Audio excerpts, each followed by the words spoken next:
오늘 은혜 받으실 하나님의 말씀을 함께 살펴보도록 하겠습니다. 오늘 은혜 받으실 하나님의 말씀은 누가복음 23장 우리 33절로 43절까지 되겠습니다. 누가복음 23장 33절로 43절 말씀까지입니다. 우리 성경을 보시고 또 스크린을 보시고 같이 합독하도록 하겠습니다. 해골이라 하는 곳에 이르러 거기서 예수를 십자가에 못 박고 두 행악자도 그렇게 하니 하나는 우편에 하나는 좌편에 있더라. 이에 예수께서 이르시되 아버지 저들을 사하여 주옵소서 자기들이 하는 것을 알지 못함이니이다 하시더라. 그들이 그의 옷을 나눠 제비 뽑을새 백성은 서서 구경하는데 관리들은 비웃어 이르되 저가 남은 구원하였으니 만일 하나님의 택하신 자 그리스도이면 자신도 구원할지어다 하고 군인들도 희롱하면서 나와 신포도주를 주며 이르되 내가 만일 유대인의 왕이면 내가 너를 구원하라 하더라. 그 위에 이는 유대인의 왕이라 쓴 패가 있더라. 달린 행악자 중 하나는 비방하여 이르되 내가 그리스도가 아니냐 너와 우리를 구원하라 하되 하나는 그 사람을 꾸짖어 이르되 내가 동일한 정죄를 받고서도 하나님을 두려워하지 아니하느냐 우리는 우리가 행한 일에 상당한 보응을 받는 것이니 이에 당연하거니와 이 사람이 행한 것은 옳지 않은 것이 없느니라 하고 이르되 예수여 당신의 나라에 임하실 때에 나를 기억하소서 하니 예수께서 이르시되 내가 진실로 내게 이르노니 오늘 내가 나와 함께 낙원에 있으리라 하시니라. 아멘. 오늘 저는 이 말씀에 의지해서 예수님께서 당하신 고난이라는 제목으로 은혜를 나누도록 하겠습니다. 여러분, 예수님은 사람의 몸으로 이 땅에 오셔서 3년 반 동안의 공생의 사역을 하시고 삶의 마지막을 바로 십자가에서 우리 죽으셨습니다.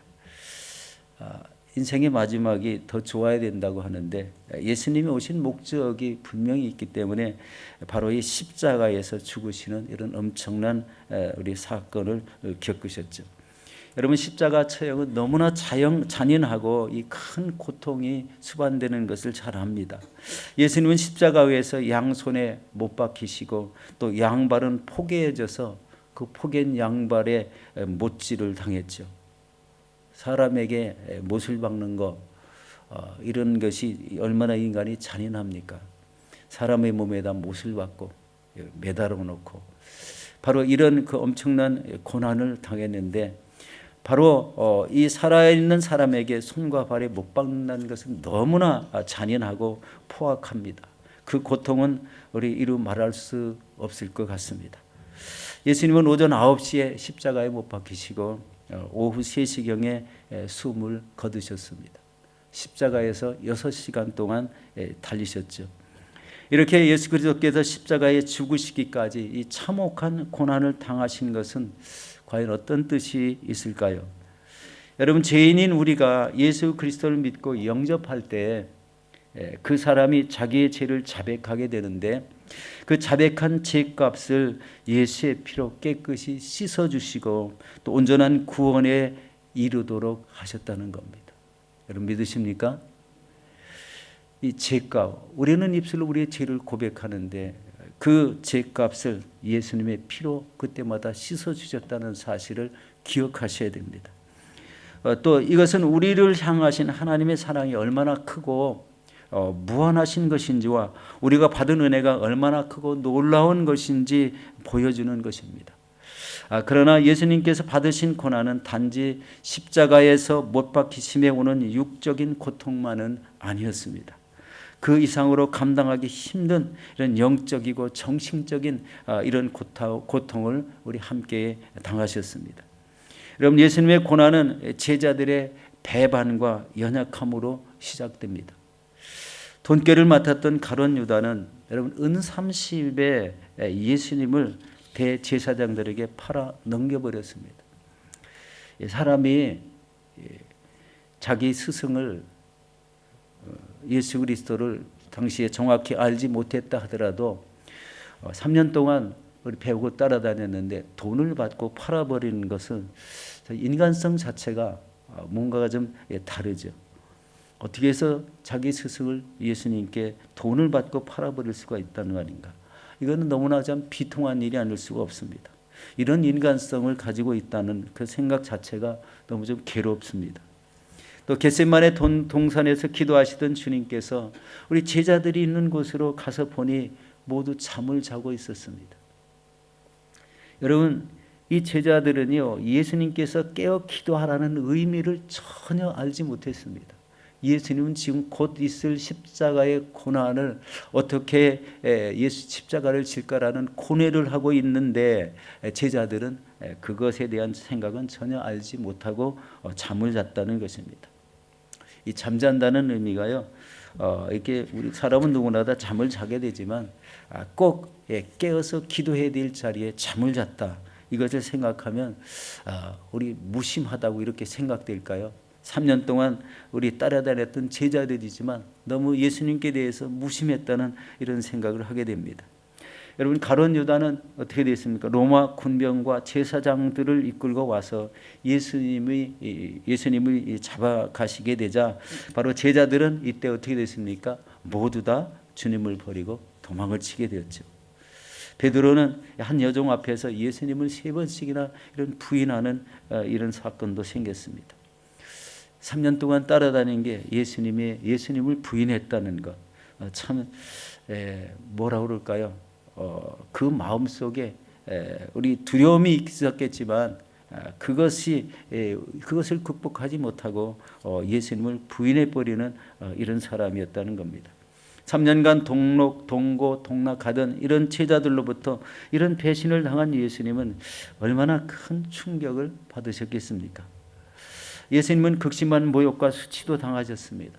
예수님께서 잡히셔서 대제사장의 집으로 끌려가셨을 때 예수님을 지키던 자들이 바로 예수님을 희롱하고 때리며 예수님의 눈을 가리고 선지자 노릇하라, 너를 친 자가 누구냐 하고 온갖 말로 욕을 하기도 했다는 것입니다. 이게 성경에 그대로 기록되어 있는 말이죠.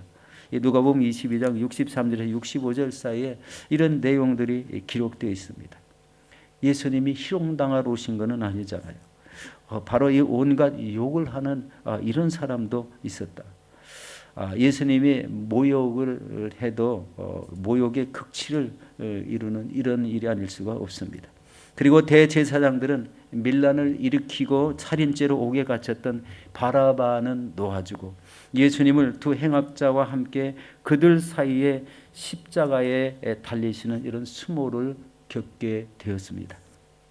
그것도 온몸이 다 벗겨진 채 만인이 지나가며 구경하도록 십자가에 달리신 것입니다. 그때 십자가에 달린 예수님을 비웃고 희롱을 했습니다. 우리 누가복음 23장 37절에 보면 이렇게 말씀합니다.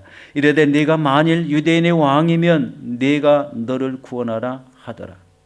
또 우리 23장 39절에 이렇게 말씀합니다. 달린 행악자 중 하나는 비방하여 이르되 네가 그리스도가 아니냐 너와 우리를 구원하라는 이러는 비방을 받았습니다. 그러나 예수님은 이들에게 비방을 받는 것보다 하나님에 의해 버림받은 것 때문에 예수님은 심히 고통스러워 하셨다는 겁니다. 이때 바로 예수님의 마음은 바로 이 하나님의 그런 마음과 일치되지 않았던 것 같아요. 왜 하나님은 나를 버리셨을까라는 이런 마음 때문에 더 심히 고통스러워 하셨을 거라는 이런 말씀입니다. 그래서 예수님은 십자가 위에서 남아있던 마지막 힘을 다해서 큰 소리로 이렇게 외칩니다. 나의 하나님, 나의 하나님, 어찌하여 나를 버리셨나이까? 라고 이렇게 울부짖는 이런 모습을 보이셨습니다. 예수님께서는 바로 우리의 질거를 지고 우리의 슬픔을 당하신 분입니다. 우리 이사야서 53장 4절에서 우리 7절 말씀을 우리 천천히 한번 같이 보도록 하겠습니다. 그가 실로 우리의 질고를 지고 우리의 슬픔을 당하였거늘 우리는 생각하기를 그는 징벌을 받아 하나님께 맞으며 고난을 당한다 하였노라. 그가 찔림은 우리의 허물 때문이요 그가 상함은 우리의 죄악 때문이라. 그가 징계를 받음으로 우리는 평화를 누리고 그가 채찍에 맞음으로 우리는 나음을 받았도다. 우리는 다 양 같아서 그릇 행하여 각기 제 길로 갔거늘 야훼께서는 우리 모두의 지혜악을 그에게 감당시키셨도다. 그가 곤욕을 당하여 괴로울 때에도 그의 입을 열지 아니하였으며 마치 도수장으로 끌려가는 어린 양과 털 깎는 자 앞에 잠잠한 양같이 그의 입을 열지 아니하였도다. 예수님의 그 고난, 예수님의 그 질고가 우리 낱낱이 여기에 나와 있습니다. 그러나 예수님께서는 당시 제자들과 군중들의 그 배신과 또 로마 총독과 그 권세와 또 그들의 그 가진 온갖 폭력과 온갖 사람들의 희롱과 모욕을 주는 것과 그리고 사탄의 숨은 계략 앞에 굉장히 무기력한 것 같았지만 하나님께서는 하늘에 있는 자들과 땅에 있는 자들과 땅 아래에 있는 자들로 모든 무릎을 예수 이름에 꿇게 하셨습니다. 또한 바리새인과 서기관들과 유대인의 장로들과 사두개인들과 대제사장들을 비롯한 모든 지도자들이 다 예수님을 부인하고 또 마지막에는 예수의 수제자처럼 행하던 베드로마저 예수님을 부인하고 말았지만 하나님께서는 모든 입으로 예수 그리스도를 주라 시인하며 하나님 아버지께 영광을 돌리게 하셨습니다. 예수님께서는 십자가에 못 박히셨지만 하나님께서는 그 십자가에 인간의 모든 죄를 못 박으셨다는 것입니다. 이것이 굉장히 우리에게는 큰 은혜가 됩니다. 이 우리가 입으로 고백하는 모든 이 죄의 고백을 바로 예수님의 그 못 박힘으로 인해서 우리의 모든 죄를 용서해 주시는 이것, 바로 이것이 십자가의 은혜입니다. 여러분, 여기서 깊이 생각할 것은 이 세상에 사는 모든 사람들은 이 땅에 살다가 죽으면 그 영혼이 모두 죽게 되어 있습니다. 이때 하나님께서 베푸신 은혜는 바로 하나님이신 예수 그리스도께서 성육신하셔서 직접 인간으로 오셔서 십자가에 달려 죽게 하심으로 인간의 죄를 모두 구속해 주셨다는 것입니다. 네, 이 모두 구속되면은 우리 한 경우가 꼭 따라야 되죠. 예수 그리스도를 믿어야 됩니다. 예수 그리스도를 믿지 않으면 그 죄값으로 영원히 죽을 수밖에 없습니다. 천국이라는 개념도 없습니다. 그냥 살다 죽으면 끝나지라는 이런 개념을 갖고 사는 사람들이 이 세상에는 너무나 많다는 것입니다. 꼭 예수 그리스도를 믿어야 자기의 죄값을 청산되고 구원에 이른다는 사실입니다. 이때 예수 그리스도를 믿고 그대로 사는 사람들은 구원을 받음으로 천국 백성이 되는 것입니다. 할렐루야. 우리 하나님께서 베푸신 가장 비싼 값, 헤아릴 수 없이 큰 값을 치르시고 구원받은 우리임을 잊지 말아야 되겠습니다. 우리 사랑하는 성도 여러분, 예수님의 십자가 고난은 이 땅에 사는 모든 사람들을 구원으로 인도하시는 하나님의 은혜였습니다. 우리가 예수 그리스도를 믿었다면 그때부터는 바로 예수 그리스도의 복음의 말씀대로 살아가야 됩니다. 그리고 이 세상에 믿지 않는 영혼들에게 살아계신 예수 그리스도를 증거하는 이런 사명을 감당하시는 저와 여러분들이 되시기를 예수 이름으로 축원합니다. 기도하겠습니다.